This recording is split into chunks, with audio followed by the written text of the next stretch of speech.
kauban karon sa pikas sa linya daw ang Secretary General sa Kasamayanan pinigiusab ni Kyric Silis nasa kabilang linya. Kyric Silis, sir, magandang gabi po. Ay, magandang gabi po sa inyo, Bombo Steve. Magandang gabi po sa mga tagapagpakinig at tagapagsuporta ng Bombo Radio Philippines at ng ating programang Zona Libre. Yes, unang-una po, Kyric, sort of follow-up lang po. Ano na po ang latest, no? Dahil nagsampa daw po no, ng kasong cyber libel ang National Bureau of Investigation sa inyo at itong kasamahan nyo na si Mr. Jason sa ano na po ang latest update dito, sir? Una sa lahat, Bombo Steve, allow me please to clarify sa ating mga tagapagpakinig na hindi po ako nag-post ng tinatawag nilang fake medical certificate or medical report tungkol kay Bongbong Marcos Jr. Ako po ay gumawa ng fair and objective commentary. Patapos po na nagpalabas ng Declaration of Medical Bulletin si PCO Undersecretary Claire Castro na nagsisilbing tagapagsalita ng Malacanang para kay Marcos Jr. I don't know if Mr. Jason posted online the so-called fake or fictitious document about the medical report of Mr. Marcos. But as far as I am concerned, sigurado ako na ang ginawa ko po ay pagbibigay ng komentaryo at pagtatanong hinggil po sa kalagayang pang-medikal at pangkalusugan ng presidente, which is basic na karapatan ng mamamayan na malalaman, sapagkat yan din po ay tungkulin at obligasyon ng Pangulo ng Bansa to update the people and must have a public, transparent, full information disclosure hinggil sa kanyang kalusugan, lalo na kung may nagkakaroon siya ng malubhang karamdaman o critical illness. So, I don't know where the NBI is coming from, except that sa pagkakaunawa ko, isa itong harassment, pananakot, intimidation upang patiklupin at patahimikin po kami, ako, at iba pang social media commentators na critical to the government, particularly po sa usapin ng pagtutol at pagtuligsa namin sa malawakan at sistematikong corruption and pandarambong. In as far as the update on the complaints supposedly na inilabas ng NBI, wala pa po kaming natatanggap on my part. Particularly, I was not able yet to receive any subpoena or notice or copy of the complaints. No, nakita ko lang yan sa media release ng NBI. So I'm trying to consult some volunteer lawyer friends to advise me. Siguro baka pumunta ako ng Department of Justice to check kung ano po ang status nito, kasi baka bibiglain na lang tayo nito, Bombo Steve, mga kababayan, at ipapa-aresto tayo bigla, pupusasan tayo para ipakulong. Very martial law type operations po ito ang ginagawa ng NBI. Nakakalungkot at nakakagalit po ito, nagpapagamit ang NBI to become an instrument of oppression, an instrument of intimidation and persecution. Instead of promoting the protection of law and justice, ang nangyayari ngayon ay nagiging instrumento sa panunupil ang NBI. Ang nakakabahala dito, pagpalagay natin granting for the sake of interview and discussion, na nag-share si Mr. Jason or sinuman ng supposedly fictitious na medical report about the President's health, hindi ang tamang dapat na sagot at pagpapaliwanag ay ang pagbibigay ng tamang impormasyon, hindi yung panggigipit, panunupil at pag-abuso sa poder at kapangyarihan. The government is trying to punch down people using and weaponizing institutions with power of so-called law enforcement.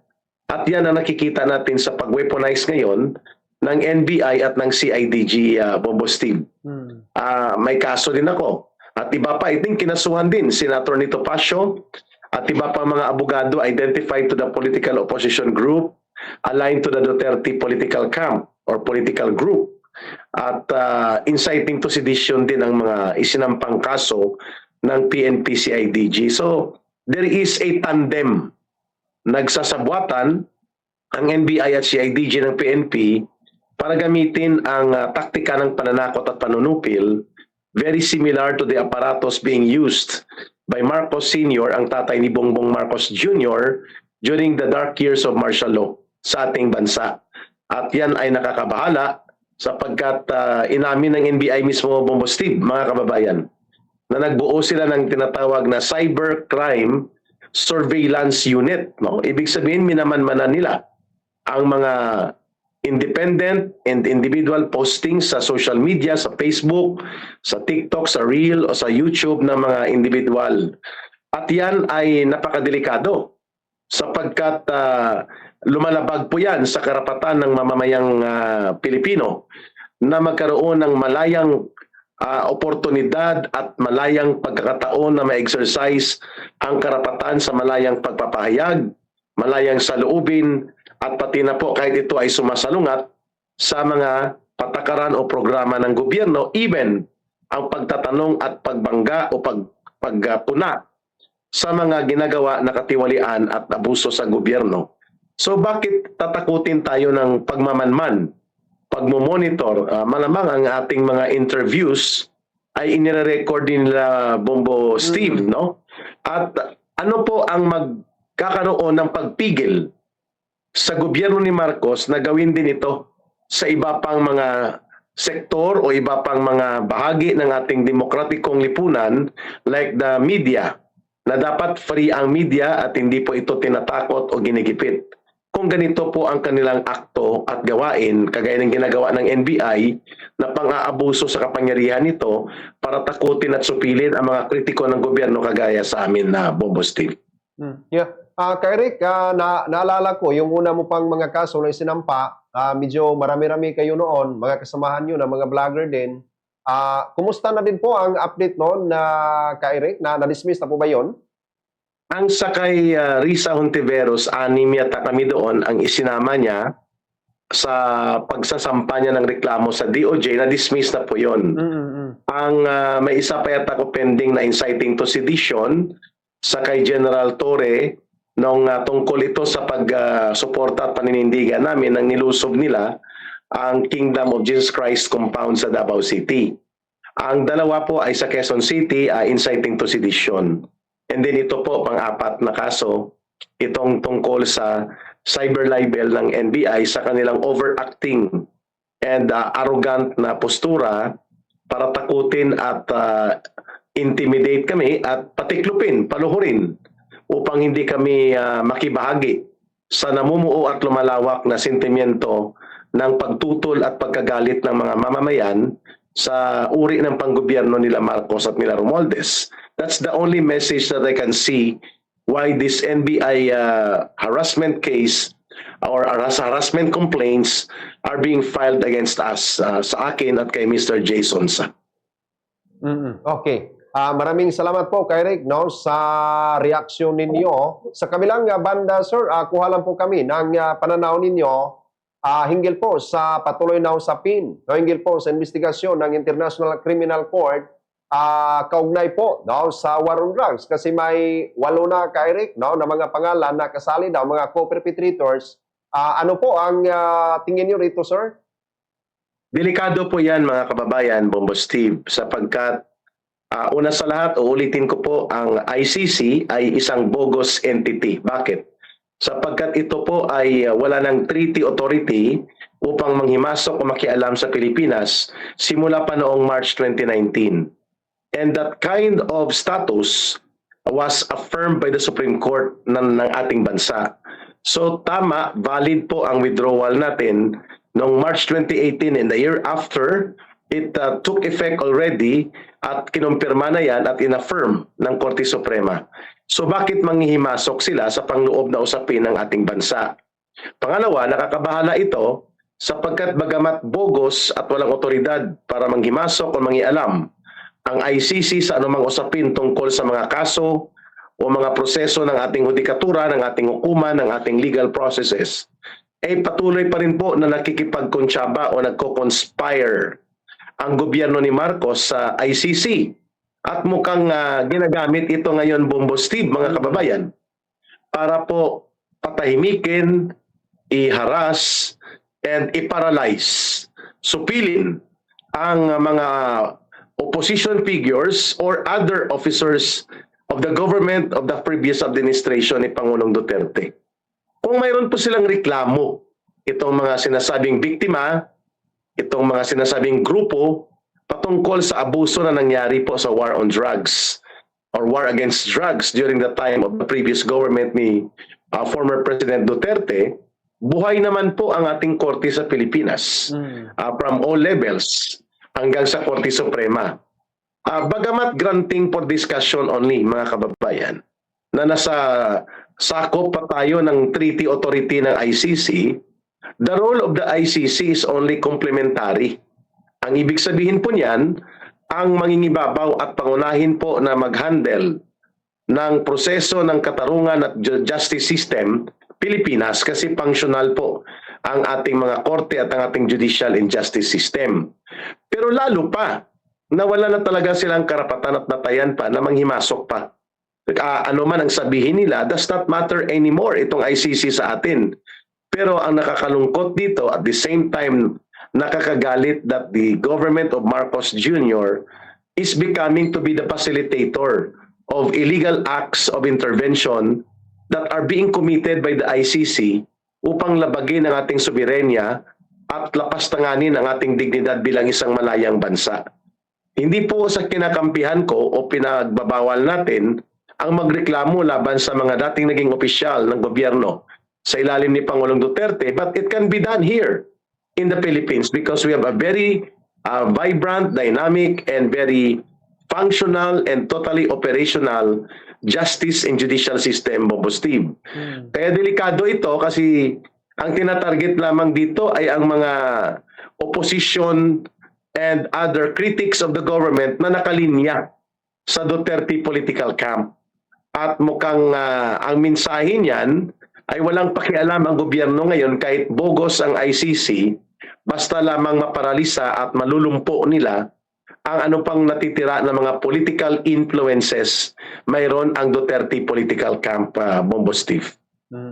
Ibig po palang sabihin ito, sir, dapat hindi na po pala tayo makipagtulungan ang bansa natin doon po sa investigasyon ng ICC. Yes, because cases can be filed by any of these groups or any of these so-called victims. Even si Pangulong Duterte, dapat binalik yan sa Pilipinas. If they want to have cases to be filed sa tingin nila ng abuso, may nilabag, at may mga dapat panagutan ang gobyerno ni Pangulong Duterte, it can be done in the Philippines. Lalo pa na ang ICC ay walang jurisdiction, walang otoridad, at wala silang batayang legal para panghimasukan ang ating bansa. Pangalawa, itong sinasabi ng Malacanang, Bombo Steve, mga kababayan, na ipapatupad lang daw nila ang coordinative and cooperation agreement ng Pilipinas sa Interpol. Teka muna, the Interpol cannot be a superseding and higher authority than the sovereign authority of the government sa Pilipinas. That's very clear. Dapat sila hindi sila pwede mag-impose sa atin. Pangalawa, saan ba nanggaling itong sinasabi na ilalabas na arrest order o mga dokumento na gagamitin ng Interpol? Hindi ba nanggaling ito sa ICC? At ang ICC ay wala ng legal or any treaty authority over the Philippines. Therefore, void ab initio. From the very beginning, walang bisa yung bit-bit na dokumento ng Interpol kung ano man yan. Sapagkat nanggaling yan sa isang bogus na entity. Since March 2019, we are no longer part or we are no longer obligated to honor any treaty obligation sa ICC because we already withdraw our membership and it became valid and affirmed by the Supreme Court in March 2019. So bakit ito ipapatupad? So sa tingin ko, this is not about the issue of bringing justice or calling out for justice against the abuses and excesses being committed during the time of the former President Duterte. It's about political operations to demolish and paralyze those who are perceived to be aligned to the Duterte political group, especially those who played bigger roles doon po sa controversial na war against drugs. But again, uulitin lang ni Ka Eric, these cases can be filed in the Philippine courts.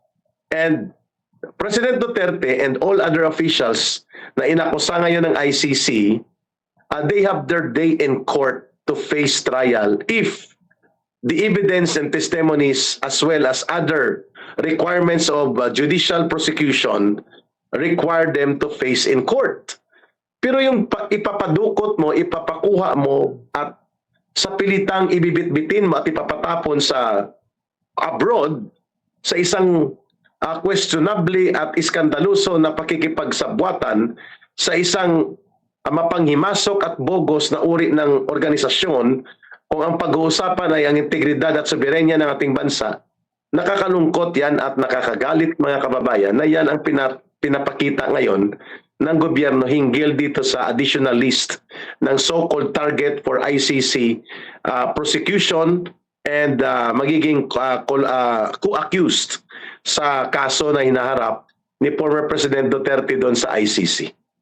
Oo nga sir, no? Kasi nagpalabas po ng reaksyon itong si Yosik Claire Castro na if lalabas no, ang arrest warrant laban sa 8 no, na mga co-perpetrators, kung ano daw yung nangyari doon kay former President Digong, yun daw din po yung mangyari no, ng 7 kasi patay na ito si Kaskulan, itong 8, 7 na lang yung buhay.